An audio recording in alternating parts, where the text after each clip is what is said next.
Mga kanegosyo, isang magandang araw po sa inyo. So, ako po ay excited dahil first time ko po na gagawa ng isang reaction video.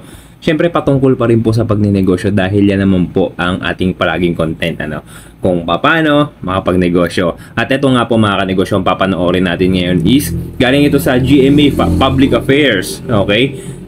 Pera Paraan, mga kanegosyo, kung napapanood nyo po ito sa TV, no? Kasi napukaw yung atensyon ko nitong isang content nila na ang title is Binata, kumikita ng milyon dahil sa negosyong Cobre Kama. Tara mga kanegosyo, sabay-sabay po natin panoorin at magkomento po tayo dito. Okay? Eto. Sige, play. Ang college student doon na si Chok, iba raw ang nakitang potensyal na business, ang Cobre Kama o bed sheets. At sino nga ba ang mag-aakala na ang mga ito magdadala raw sa kanya ng milyon-milyong kita? Kada buwan? Buwan-buwan? Yun, dahil sa pag-online business, nakapundar kami ng isang office na 600 square meter, isang warehouse, then 3 logistic partners, then meron kaming 4 na staycation. Pero bago maging certified millionaire si Chok, nabalot din daw ng kalungkutan ang kanyang buhay noon. Taong 2018 na magkaroon ng chronic kidney disease ang kanyang ama. Si Chok daw ang laging katuwang at kasakasama nito tuwing magpapadialysis. Pero dahil nag-aaral pa siya noon, may isang beses daw na hindi niya nasamahan sa ospital ang kanyang ama. Nagsabi kasi ako sa kanya na hindi ako makakasama kasi may exam ako tsaka may reporting ako. After na lang, uwi agad ako din, sasamahan kita. Pero within that day, na habang nagre-report ako, syempre na mag-isa lang siyang pumunta ng ospital. So habang naglalakad siya, bumagsak siya. Sorry. Doon na siya nag-cardiac, nakita siya ng mga tao doon, tinanong kung kanino ano to, tapos sinugod na siya sa ospital. So wala siyang kasama noon. So ito napansin ko mga kanegosyo, yung mga successful business talaga, talagang palagi pong merong mga nakakalungkot na kwento patungkol sa buhay, syempre, maging sa pagnenegosyo. Parang tayo mga maliliit na negosyante, pero talagang palagi pa rin po nadating sa atin at hindi rin tayo ligtas. Lalo na yung mga malalaking negosyante, hindi pa rin po sila ligtas sa mga ganyan, katulad niyan, di ba? Ang sakit na pangyayari sa kanilang buhay, tapos kadalasan yung failures sa pagnenegosyo, di ba? Siguro kung tayo nakakaranas ng ganun, how much more yung mga talagang nandoon na po sa top, di ba? Tuloy natin. Isang taon mula nang mamaalam ang kanyang ama, kinailangan pansamantalang tumigil sa pag-aaral ng kolehiyo si Chok. Pangalawa sa 5 magkakapatid, kaya malaking responsibilidad ang naiwan sa kanila ng ate niya para tulungan ang kanilang stepmother at 3 nilang half-siblings.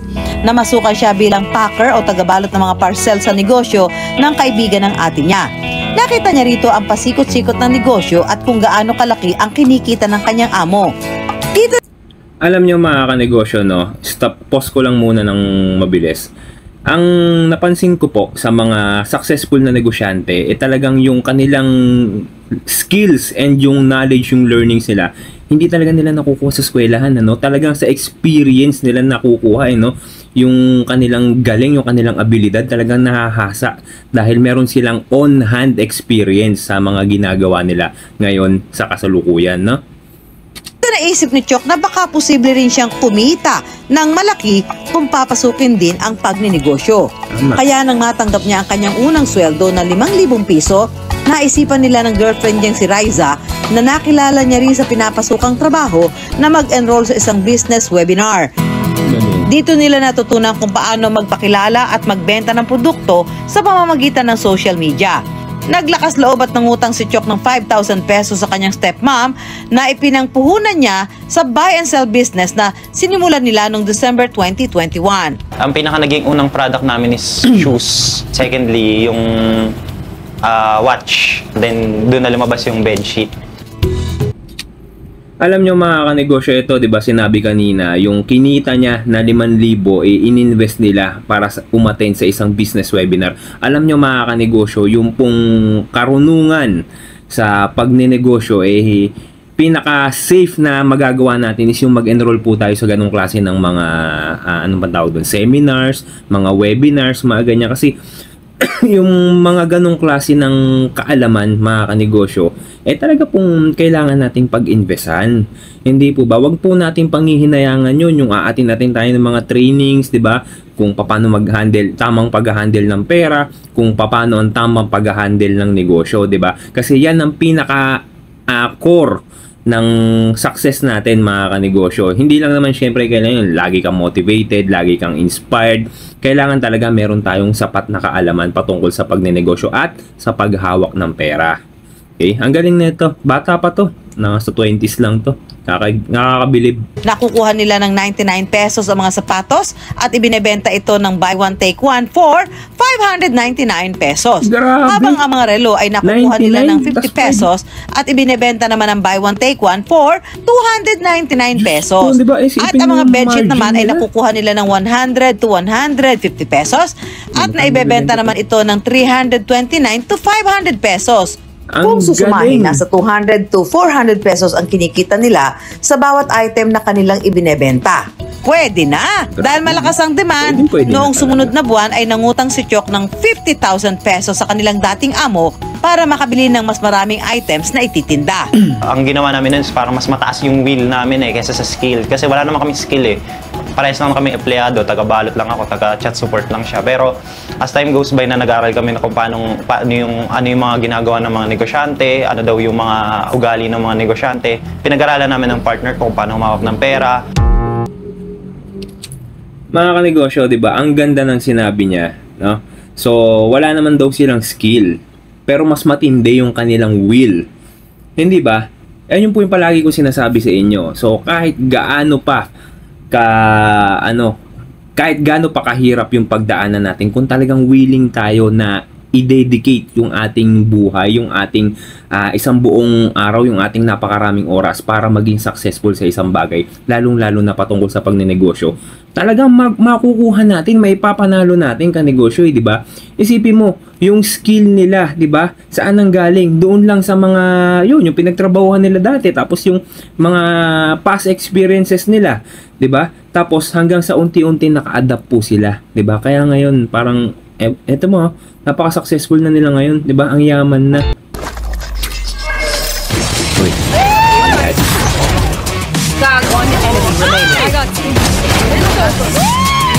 Kaya naman sa loob lang ng isang buwan, nabayaran na nila ang inutang na 50,000 pesos. Mga kanegosyo, putulin ko lang ulit sandali. Eto po, 'di ba? Tayo kapag tayo nagne-negosyo, lagi ang unang bagay na pumapasok sa isip natin pag wala po tayong hawak na pera, mangutang.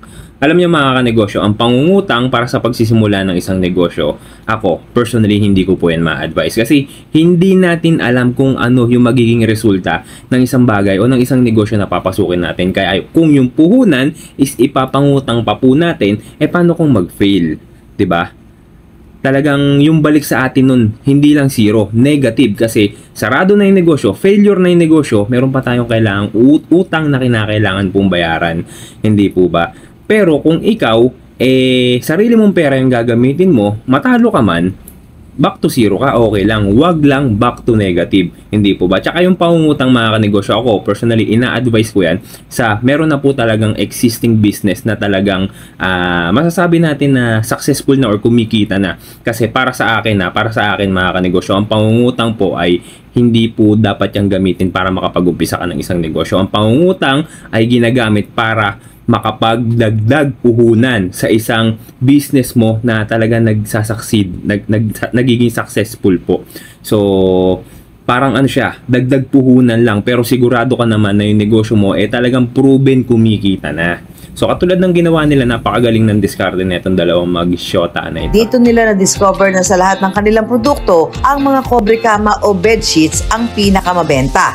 Nung unang buwan is kumita kami na ng 100, I think mga 112,000. Nung second month is naka-gross kami ng I think mga 600,000. Then third month, doon na namin nakuha yung pinaka first million namin. Then the rest, tuloy-tuloy na yun na 7 figures na yun a month. 3 months time, 1 million. Pero ang mabilis na pag-unlad, may kasama rin daw palang mga problema. Hindi namin naalagaan yung paghawak ng pera. Nagkaroon kami ng maraming tao. mga puro estudyante, pero hindi din namin alam kung paano sila i-manage kasi parang masyado kaming naging mabait. Like, kahit hindi naman kailangan ng trabaho, baka gusto mong trabaho, tulungan ka namin para makatulong lang sa financial support nila dahil nag-aaral sila.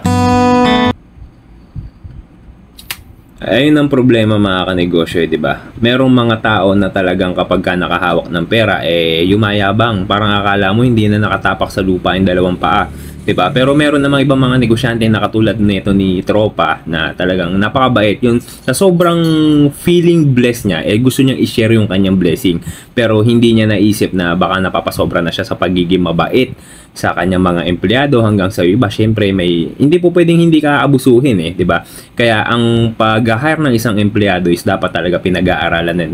Meron nga rin po mga kanegosyo na seminar para dyan. May training din po na pwede nating atinan para dyan doon sa mga kung paano mag-hire at mag-handle ng tama. Dahil dito, hindi raw nila natadya ang tamang dami ng tauhan, kaya lumaki masyado ang gastos nila sa pagpapasweldo. Hanggang sa pinag-aralan daw nila ito ng maigi kung ano lang ang kanilang pangangailangan.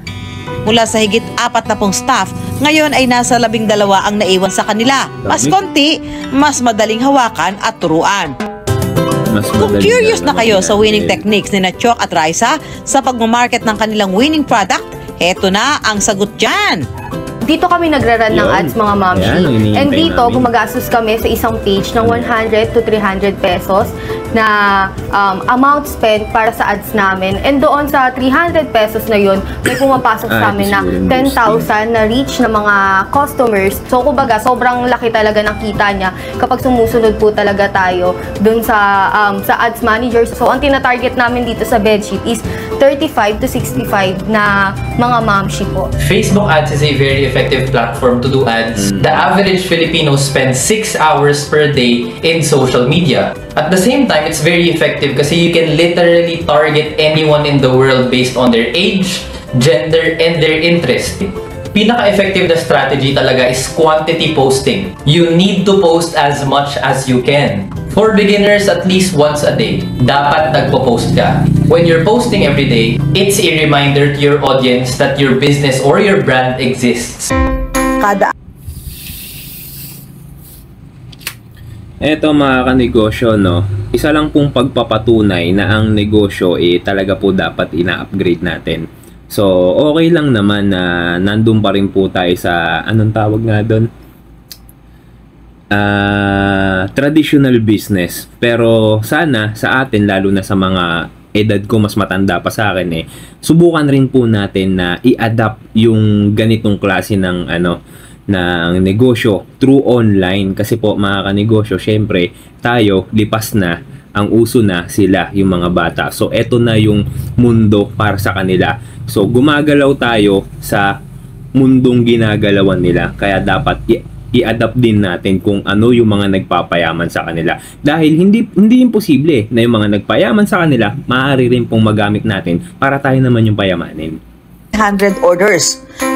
Ngayon, kumikita kami ngayon ng mga, I think mga 1 million gross or 1.2 something. Then ang gross, ang net profit niya is mga 300 to 400,000 per month.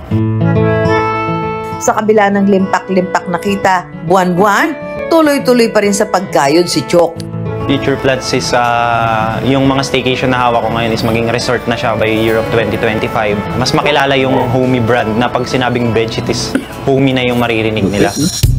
Sa 1.5 taon bilang negosyante, ito ang pinaka-tumatak na aral kay Chok. Alagaan mo yung kung ano yung meron ka ngayon. Pinaka natutunan ko is building foundation and sustainability. Hindi nagmamatter kung gaano kalaki yung kinita mo agad. Nagmamatter yung kinikita mo as in, kahit mabagal, basta papalaki yung kita mo. Ay take advantage natin yung social media para mas makatulong sa self-growth natin. Mag-follow tayo sa mga taong may matututunan tayo kasi nagmamatter lahat ng naririnig ng tenga mo. Maging matatag lang.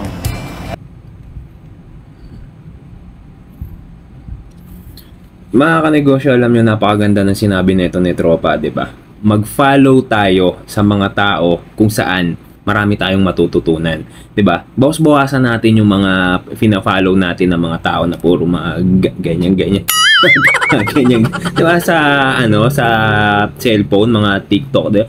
Bawas-bawasan natin. Hindi ko sinasabing masama yun. Pero bukas-bukasan natin.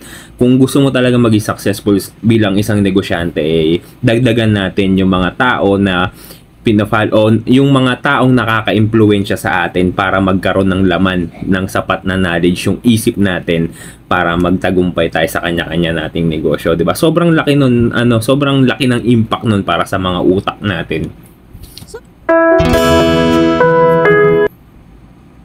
Ang galing ni Kuya.